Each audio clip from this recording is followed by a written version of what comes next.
Dubai दुनिया के सबसे अमीर देशों में इसका नाम आता है। यहाँ के लोगों के पास पैसा भी बहुत है।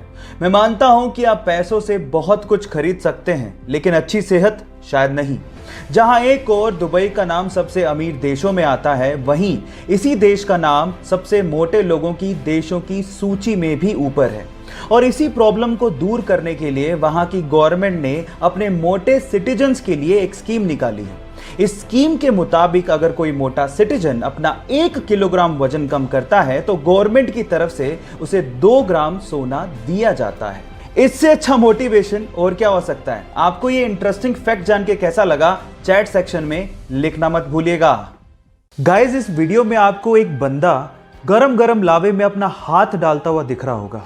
अब इतना गरम लावा जिसका टेम्परेचर इतना ज्यादा होता है, फिर भी उसका हाथ जल नहीं रहा है। ऐसा कैसे हो रहा है? डोंट वरी, मैं आपको बताता हूं कि इसके पीछे की साइंस क्या है। एक्चुअली जब भी कोई गरम चीज एकदम ठंडी चीज के कांटेक्ट में आती है तो कुछ मिली सेकंड के लिए उन दोनों चीजों के बीच में एक लेयर बन जाती है। अब इस बंदे ने लावे में हाथ डालने से पहले ठंडे पानी में हाथ डाला और उसके बाद लावे को वो टच कर रहा था, तो उस मिली सेकंड के लिए दोनों चीजों के बीच में लेयर थी जिससे उसका हाथ जला नहीं, प्रोटेक्ट रहा। इस इफेक्ट को लेडन फ्रोस्ट इफेक्ट भी कहते हैं गाइस। सो इसके पहले तक क्या आप ये इफेक्ट जानते थे? और अगर नहीं जानते थे तो चैट सेक्शन में लिखना मत भूलिएगा।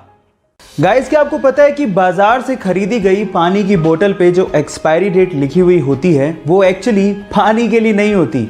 मतलब एक्सपायरी डेट के बाद पानी खराब नहीं होता। हो गए ना हैरान? पर सवाल ये है कि फिर वो एक्सपायरी डेट किसके लिए होती है? डोंट वरी, मैं आपको बताता हूँ। वो एक्चुअली पानी के लिए ना होकर पानी के बोतल के लिए होती है। अगर आपके पास कोई पानी की बोतल है और वो अगर एक्सपायरी डेट को क्रॉस कर चुकी है तो इसका मतलब ये है कि वो जो पानी की बोतल है जो कि प्लास्टिक से बनी है वो केमिकल रिलीज करना शुरू कर देती है। पानी इटसेल्फ खराब नहीं हुआ है, पानी में जम्स पड़ सकते हैं लेकिन पानी खराब नहीं हो सकता। वो प्लास्टिक की बोतल एक्चुअली पानी पे इफेक्ट डाल रही है ना? ये इंटरेस्टिंग। क्या आपको इसके पहले तक ये इफेक्ट पता था? और अगर नहीं पता था तो चैट सेक्शन में लिखना मत भूलिएगा।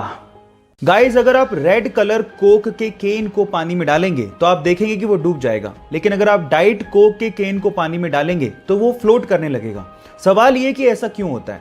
आप में से कई लोग शायद ये कहेंगे कि ये मटेरियल की वजह से होता है जो कि कोक के केन को बनाने में यूज हो रहा है, लेकिन गलत। एक्चुअली ये हो रहा है डिफरेंट टाइप की शुगर को यूज करने की वजह से।